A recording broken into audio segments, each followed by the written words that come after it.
Hi, I'm Stephen Budden. I wanted to tell you about some unique and interesting developments over here in Chapel Hill, North Carolina. As you know, since 2016, I've been running the Classic Typewriter Company, furnishing writers that are burned out on digital with an alternative that fulfills some requirements in inspirational quality, beauty, resilience. There's something about resisting the throwaway culture, as it was aptly named in the 70s by repurposing an old artifact that was thought extinct. And I move a lot of these typewriters through this office and this business. And what excites me about it is that I get stories from people that have been writing for the first time in a long time, making progress on the draft for the first time in a long time. Some project managers in the digital space are using typewriters. Some consultants have retreats with typewriters. And I myself am writing a book called The Screenless Writer. It's about how to build a practice around writing in the old school way. You know how people used to journal and write? And a lot of that's been sort of stripped away by this explosion of digital. And too much detriment to our brains, our attention spans, our soul, our energy. I'm influenced in part by anthroposophical thought, Rudolf Steiner's thoughts on balancing the polarities between the Luciferic, as they call it, free-flowing, disconnected freedom, and then the Ahrimanic, rigid control structured, materialistic, without any spirit. We occupy the space in between. I use a nexus, which is a series of note cards in a little wooden box. And I'm just returning to my roots. The nexus stands for network of experiences, understanding, and synchronicity. And these are on little handmade paper. I wish I had one here to show you.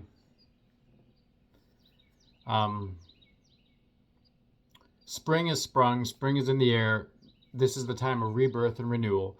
All of these flowers are a reminder that, like, out of the darkness of winter to the dark night of the soul comes the rebirth. Hence the Easter and the Christ story aligning with being reborn. All very pivotal and constructive. And so if you're looking for a way to facilitate this process, I encourage the practice of screenless writing. Now, soon I'll have the link. I will put it under this video. It's probably there when you watch this, hopefully. And that's for the Screenless Writer book. And then it'll link to what I'm creating now is a paper newsletter too, because I realize how disingenuous it is to have just a newsletter going out digitally everywhere. For one thing, I dislike just writing and translating it. The inner world to the screen. I don't love being on screens. I dislike being on screens. There was a movie I saw when I was a kid about a surfer who moved to Cincinnati and he started rollerblading. He was like, I don't care what I do for a living as long as I live by the beach and I don't have to wear a tie. And I feel a similar way about, I want to not be on screens that much. The paradox is I've chased screens for the money. And that's an Ahrimanic thing. You think you're being efficient and you're following the trend and you're following the cultural pressure and you immerse yourself in the screen. Of course, there's the blue light, the radiation emissions from the devices, the endlessly checking and scrolling and da-da-da-da. So we analog warriors have to use certain tools to get out of that stuff. And what I use is I use a light phone 2 right now, though I may get a 3 soon, which is a little minimalist phone. That helped me launch my screenless writing journey and the creation of this little screenless computer, this Nexus, which is based on Lumen Zettelkasten and a little bit more revised for my more esoteric, holistic, all-encompassing researches, because they include somatic, spiritual healing, dietary healing, Christology, and a lot of this history of writing, how to write, analog writing tools, etc. And having put this together has allowed me to see this spring. Last spring, I would say I was a digital zombie, like Ari Thorson, who's an anthroposophist and clairvoyant. He says the lens is like in the energy body, which is the unseen body. You can see a little lens developing which allows people to interact with digital technology. So the whole energy body gradually changes. And he says he can literally see it. I believe it's like right behind the physical eye. It's like a structure that's in the energy body that like mediates the conversation. And that's why when you see there's a beautiful blue jay. See, I can see that now. It's on the dogwood tree. I just love that. And it's an omen for me to stay in the present, right? As I was saying, this lens, Alan Watts calls it this net, this sort of mesh over the world. Like last spring, I was on the screen all day trying to run a business, and I was writing a lot on screens and making mind maps. And I was doing what do they call it? The para framework, personal knowledge management in Evernote, which I still use for like receipts and some things. And I have a Trello board that's a to-do list, yada, yada, yada. However, now that I'm reading a book, I read a paper book and I write down physical notes, and I transfer the ones that I want to keep forever or reference later into this note box, which is a little acacia wooden box. And I guess Robert Greene uses something similar.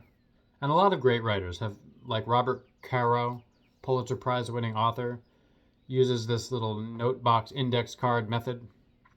So there's, as the author writes in extended mind, there's benefit to navigating through physical notes. That like ties into how memory works. It's like a 3D structure. Oh, this note's behind this note, this note's behind this note. And then Robert Caro has like I think it's a 10-foot wall in Manhattan that he can pin up all his notes and boards and like walk along the wall and find the progression of his thoughts. This movement, this embodiment is part of this process of learning and integrating things deeply into your soul. This is also a Rudolf Steiner teaching from the early part of the 20th century. He founded Waldorf education, and the kids, as they're moving, as they're learning letters, and as they're doing things in their mind, they integrate it with their body. Like eurythmy, they form each letter as they learn them. They learn a little story about the letter. So this is a thing where it's like a sacred knowing that we never forget. It's not the current model of stuff knowledge in your brain. And these kids that learn that way, and I did too, so I'm not judging, they don't really know the stuff. They have to loop back. And when I found the analog writing system, I call it the screenless writing script, I had to relearn how to spell. I had to relearn how to think. I got a big old Oxford English dictionary. It's like, and I had to read through it with a magnifying glass. I wanted to. Because until you look at a word and word origin, you don't really know the word. Who has time to look at up word origins? You do. As Seneca said, life is not that short, it's just that we waste so much of it, which is so true. Put every time you're scrolling through minutia, nonsense, or whatever the equivalent is, watching a show, blah, blah, blah, blah, into learning something to facilitate your brain. This is why someone called Henry Miller, one of my favorite writers, a monk with genitals, which is sort of funny because he had a one-pointed direction toward building himself as a great writer and building his life around his writing, a one-pointed focus. That was like the monk aspect. He simplified and pruned all of his life around that so that he could be a writer.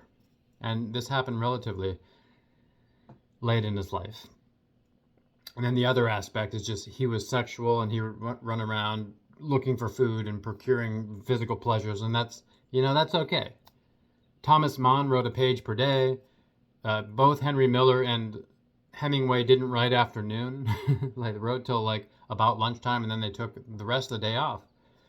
Because Henry Miller said, you don't want to work too much. It drains the creative reservoir. You want to go to the next day with power and purpose and creativity still flourishing, ready to bloom. And that's the point of like not fully extinguishing yourself and also building a life and being a writer and having those two grow in tandem. You don't want to be a writer cloistered in a little closet space, writing all day, barely moving your body, all thoughts from books and concepts. No, we don't want that. We want to be out living. That's why the chapter in the Screenless Writer, Save Some Blood for Making Love, or whatever you want to do, is called something like that. I'm writing the second draft right now, and I'm tweaking some of the pieces. And I'm physically writing the second draft on a typewriter. Some people draft on a typewriter and then they transfer to digital and start all the editing. Huge mistake. What I realize now is that I'm seeing a lot and I'm slowing down and moving through. I'm making this something that'll last forever. The Screenless Writer, the book, the subtitle is Break Free, Write Fearless, Live Forever. Break free of the digital apparatus, mind control, blah. Break free, write fearless, because you start to become more and more who you are, and you can raise up from the depths and aim to be on a banned list somewhere, right? Doesn't matter where, what political spectrum. If you start to think more fully, as you do, getting out of as I unplugged from the Matrix thing, the so-called Matrix thing, gradually over the last few years, I realized that you'll always be sucked into some polarity thinking. Polarity thinking. I call this being in the net. As I said, Alan Watts has this net metaphor. I just learned about that. My thing is NET, never enough time. If you're scrolling, blah, blah, blah, trying to do all this stuff, you're in the net. There's never enough time in the net to do what matters most. No. Let's escape the net. Let's free ourselves. It's not like tomorrow you can be out of the net and you have this addictive body that's like going to grasp for things. When someone asked Gurdjieff, what can I do? He said, you can't do anything. You're a machine. Forget it. Like, build up your willpower and your power to do something and then come back and ask me that. And so I have a little lockbox for my smartphone. Boom! Because I still have the smartphone for taking photos of typewriters and for doing stuff around the house. And if that's around, man, boo, that's like a magnet for my brain. I swear, there's studies that if there's a smartphone on the table, cognition goes way down. I saw a link for someone taking 7 weeks off the screen and their recall went from like 43 percentile to 99 percentile. And I think that's true. Like, as I weed myself out of this nonsensical, mythical net, I realized too that my memory is returning. I used to have like a almost photographic recall. I'd be like, oh, that's page 37 in the Yates book on the right side. And I've kind of diminished that by this blaring screen thing. It messes up the mitochondria in the eyes, the nervous system. It's like an assault on your human nature. And I use some AI for stuff. And people are like, you can't use AI. You're saying you're an analog person. Well, if advanced technology makes more space for human freedom, then it's beneficial. If it becomes a control structure, makes less space for human freedom, then it's detrimental. And that's how most people use it, to tell you the truth. And if I can like boost my website's SEO for typewriters and then be writing my newsletter, pouring my heart into this thing on a piece of paper at the same time, then I would do that. Otherwise, I'm on the screen all day working at this SEO thing, right? So people just don't necessarily, and myself included, we don't think everything through. You need to come out of the screen to think everything through. Like, I realized this at a 2013 in a Vipassana retreat for 10 days, just sitting in silence, scanning your body. No reading, no writing, no text, no eye contact, no speaking, vegetarian diet. Pretty simple. It's like a resurrection experience. You come out fully alive. I saw ants crawling on the trees and they were glowing. Everything was like alive. I could see all the energy bodies of everyone and other things in the room and whatever. And that's just my natural proclivity. Perhaps yours is different. It saddened me to go back into screen world over the years and be like, oh, the vision is dying, the enthusiasm is dying, I can't see anything. And again, chasing the money. I was a software developer for a while. There was some other, a graphic designer for a while, which is still the art piece, but it's like, man, I couldn't be alive being on the screen so much. And then I couldn't make any progress writing because I was on the screen so much. And then I'd want to write at night. So that's when I got the typewriter. It was about 2002 or 3. And then I finally gradually started writing. I was a little intimidated by it, as you may be, or some people are. It takes a minute to get in the flow. Then I realized there's the embodiment process, there's the tactility, there's the sound reaching you into a hypnotic state where you can access the brilliance of your unconscious. Isn't that beautiful? That was the pinnacle of writing technology. Now what is there left? I mean, there's a free write from Astro House, and there's the Remarkable 2 Folio, and I've tried and played with those. They still have that screen limitation. Your thought will not be as free and as you on a screen. I don't care what size the screen or is black and white, blah, blah, blah, blah. Now, you can go have thoughts in the world, and that's what Nietzsche suggested. He said, beware of any thought that comes to you indoors. And that's because he was one about moving and going out in the world and finding yourself and the rhythms of your body. There's more wisdom in your body than in your deepest philosophy, he said, and thinking thus spake Zarathustra. And that's utterly and absolutely true. And of course, as a somatic trauma release expert, I would touch people and their memories would arise and I'd be like, boom, boom, boom. But after processing that stuff, they were always luminous. They'd sit up like, wow, the world is beautiful. Pain and resentment would be replaced by gratitude and joy. So that's our natural state, I think. I believe because of my experiments. And I encourage you to come back into your own knowledge, your knowing of yourself, and start writing. You can use a pen. The reason I weaned myself off of writing novels and such with a pen was because I couldn't read them when I went to do the second draft. Robert Caro writes a few drafts by hand and then finally does a typescript, which is a typed version after like a couple of drafts, which is crazy because his books are 700 pages. In the Screenless Writer Protocol, I recommend shorter books because it's easier to manage when you start like dealing with tactile pages and keeping in your mind the flow, and you can obviously do them, and these are 10 parts and they later become another book. So in this world of fast-paced thinking and like people are like rising and falling and everyone's chasing the dream, you can put your stuff out there a little bit sooner if you choose to, or you can just use it for your spiritual enlightenment like Sri Aurobindo. He was a yogi who only wrote to reach his state of enlightenment, whatever that means. And so this is just follow the link, find the book. If the link's not there yet, use this inspiration, do what you need to do to come alive again. Again, I lock my smartphone in a safe. I put a timer on it. It doesn't let me get it out. You can add it days, or I try to do the Sabbath in the esoteric Christian sense, staying off the phone, the Ahrimanic influence for the weekend, for the Sunday. And I have this smartphone this light phone when I go out. It's very minimal, but it keeps me engaged in the moment. And I think that's the most priceless, most cherished thing you have is your presence, because that's all there is in life. As Alan Watts said, and this hits me lately, measure your days by their level of presence, not their level of productivity. I probably butchered that quote. I read that book so many years ago. See, it's still in there somewhere. And like I play guitar and I play music, and a lot, like lately I can remember long 7-minute songs just oh yeah, I hear the lyrics in my mind. That skill had gone when I was on screens a lot. So you will have gifts that come back up as you embrace this other world. It's a little bit of a radical notion. That's okay, right? You are radical. Just don't be afraid to be yourself and follow the intuition. The intuition says, go this way.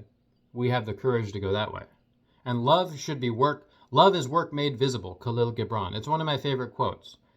Very passionate, Sufic writer about love and the unity of all things and your brother and eschewing violence. His works were banned in different countries at different times. So if you write courageously on whatever you are, even if it's love, you'll be banned somewhere. If you write mediocrity in the middle of the digital landscape, nobody cares enough for it to evoke enough of a response. You don't have to be banned anywhere, but like start to have that more incendiary nature where when you come to your full self, you say, like Henry Miller, he was always banned for his sexual content in his books, Tropic of Cancer and Tropic of Capricorn. And when pressed, he said, everyone always says sex is obscene. The only true obscenity is war. So he steadfastly clung to his pacifist views in a time when it was very unpopular. He was older and he's like, man, no, I'm not going to condone a war, even whatever you say it's about. And that was courageous. When he was young, he was living in the gutters of Paris, like going to the brothels and stuff. He wrote what was real for him. Alan Watts said Tropic of Cancer was one of the truest expressions of Zen that he'd seen. And so people think, oh, it's sexual, so it can't be real or true or spiritual. And of course, that's programming too. The point is, like, we can learn from that example to be courageous in expressing whatever we are.